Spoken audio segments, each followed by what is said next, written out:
Hey everyone, welcome to my channel. Today I am doing a bread recipe. This is going to be a garlic whole wheat bread, and my bread machine broke, so I'm unable to find a pan replacement for it. So in the meantime, I'm going to turn to my KitchenAid mixer. So what do if you don't have a bread machine, or if your bread machine breaks? Now, I love a bread machine. I think it does a really good job kneading my dough, the elasticity and all of that. And even if I'm just making rolls or something, I have a video of that on my channel.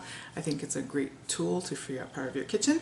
But of course you can do any bread recipe by hand, and you can also use your KitchenAid mixer. So that's what I'm going to use today, just a KitchenAid mixer, a dough hook here, and it's pretty simple. So if you're using a bread machine recipe like I am, and you can't use your bread machine, you just need to kind of follow similar guidelines. So what I'm going to do is kind of put my liquids on the bottom and build up like I would in my bread machine pan.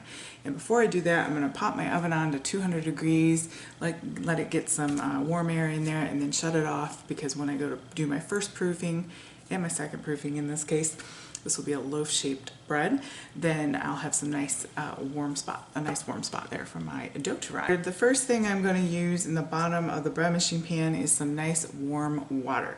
Not too hot, because that'll kill your yeast, and not too cool, because that won't activate your yeast. So yeast is a living thing. You want to make sure that you just have some nice to the touch warm water in there. So I'm going to go ahead and use 3/4 cup of warmish water.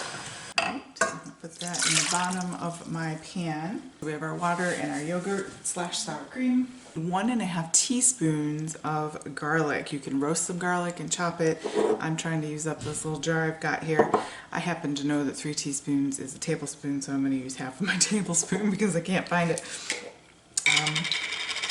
But it's to taste, really. This isn't going to affect your bread very much at all, and to be honest, you could use garlic powder in its stead if that's all that you had. Going in is our flour combo. Okay, I'm going to use both whole wheat bread flour, which happens to be higher. All right, so I'm going to use a whole wheat flour and a bread flour, and I'm going to use 1.5 cups of each. I happen to have a measuring utensil from King Arthur flour that is 1.5 that I really like, since I use it all the time.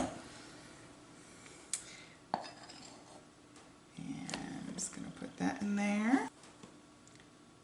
You could also use white whole wheat flour, would be good in this recipe as well. And if you don't have whole wheat, you could use all-purpose flour and regular flour as well. But this just gives a little heartier, a little more whole grain in there. To feed our yeast, I'm going to put a teaspoon of sugar. And I'm going to use Monkfruit because that's what I have, but you could use regular sugar. Bit of salt, and then a good hearty teaspoon of active yeast. I'm using bread machine yeast because that's what I usually buy, but for my bread machine that's broken.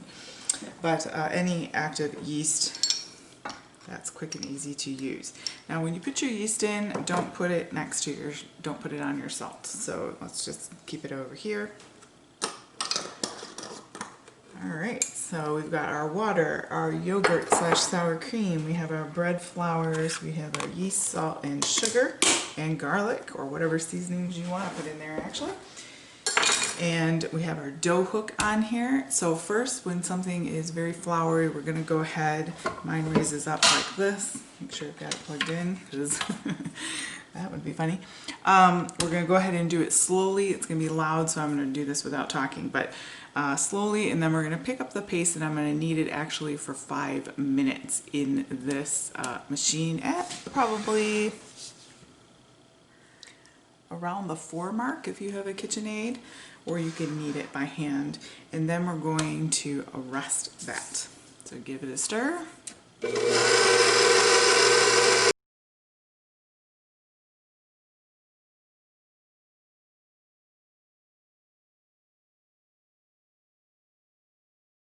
I added a touch of water just because I could see that some of my flour wasn't getting incorporated. It depends on the day. Maybe you have a really dry day. It's really cold here in Michigan right now, and the air is dry, so you might have to changed that slightly based on there. But as you can see, my initial mixing just kind of cleans my bowl a bit.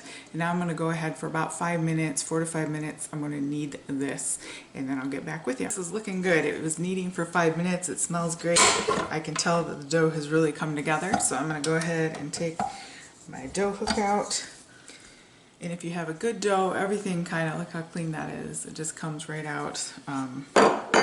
And is ready to go. So I'm going to proof it. There are 2 proofs to this bread. So one is going to be in this bowl, and then we're going to proof it for about an hour-ish, and then I'm going to punch it down, shape it into my loaf, and proof it in my loaf pan in the oven. So we'll see that in a minute. So the first proof, I just use my KitchenAid bowl, unless you're using it for something else. So one of my favorite tools.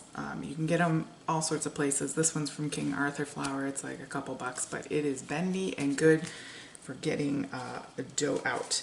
So I'm going to go ahead and grab my dough. Look at that beautiful, beautiful consistency. Oh, it smells great.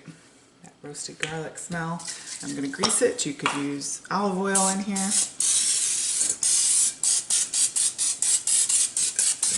That just helps it to not stick as the dough rises. All those gases go off from the yeast. You will be able to have your dough not be so messy when you go to do the second proof. So I put it in here like so. Get in the camera here. And then I give it a twirl here in all of that oil so that the whole ball of dough is coated in oil. I've had bad luck covering it in plastic wrap, so I take my lightweight kitchen towel, thin weight, and I go ahead and cover it and I put it in the oven just like this. Again, I put it in my oven to 200 for like a minute or two, turned it off just so I have some warm air in there, and then I'll see you back in about an hour. Okay, it's been about an hour. I could let it go a little bit longer, but I have a time constraint in the evening, so I'm going to go ahead and punch it down now. This is good old Henry here. Okay, so you can see it's risen. I would probably, if I didn't have to go somewhere tonight, I would let it go a little bit longer, but I still have my second rise to do. So I think it makes a difference when you have whole wheat in here. I find that it takes a little bit more to lift that whole wheat. So I have a loaf pan here. You could use glass, you could use whatever you've got. You could do it freeform on a tray, but I want to shape it to some sandwich bread. This would be great for like grilled cheese with the garlic in there. I'm just thinking of that now. But anyway, I have that greased like a 9x5, 8x4.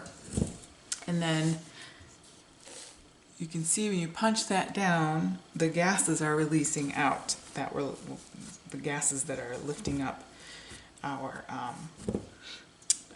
bread there. So I'm going to pull that out. And because I'm making a loaf that's going to go in the loaf pan, I'm going to shape that. Okay, so I'm just going to throw a little bit on there, just so I don't stick. It smells really good. And I'm going to roll it so I get, that's not going to be smooth. A little bit of a smooth top. Like that.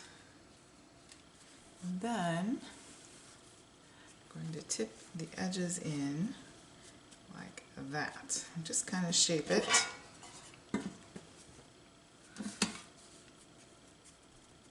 If you wanted some sort of coating on there, you could brush that with something and sprinkle something on there. I'm not in frame, sorry about that. But I think I'm just going to leave it like that for this time. Just take a look at that. You could also take a knife, sharp knife, and cut slits in there or something. Then we're going to put our cloth back on, and we're going to put it back in the oven for another hour-ish and kind of look at it, kind of think about what it looks like right now, and you can tell whether or not it's puffed up. So the puffier you allow it to, the more you allow it to rise, the better the crumb will be in the middle. It won't be as dense. All right, so we'll put it back in and see you in a... Okay, so this is the end of the second rise. And this is how it looks. So perfect. Coming up above the rim, looks like a loaf of bread, and nice and gentle. So careful not to deflate that. As my oven is preheating, I'm going to try, since my bread machine, remember, is broken. Normally I'd be following the machine. This particular recipe would bake inside the bread machine, the recipe I'm using for this. So I'm going to go ahead and try it at 350 for 30 minutes and see how that goes. Usually you can know that bread is done if you tap it and you hear that sort of hollow sound, then you know that it's not squidgy or anything like that. So preheating my oven, we'll pop this in as it is and we'll see the result.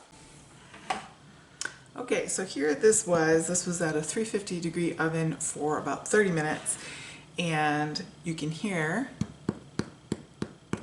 that sound, and that means it should be done. So I'm going to let it sit just for a couple minutes, and then I'm going to turn it out and cool it for a little bit. Alright, so I'm turning my bread over so that you can see the bottom there is a little bit browned. The side smells really good. It's still a little bit warm to cut, but now I'm going to let it cool on a rack, and then I'll go ahead and slice it up. This is the electric knife that I use. It's by Cuisinart, and I really like it. It has some interchangeable blades. Again, respect the blade. You wouldn't want to get cut with this. Okay.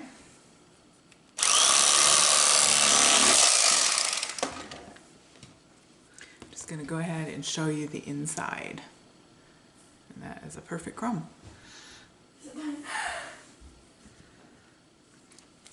Delicioso. Okay.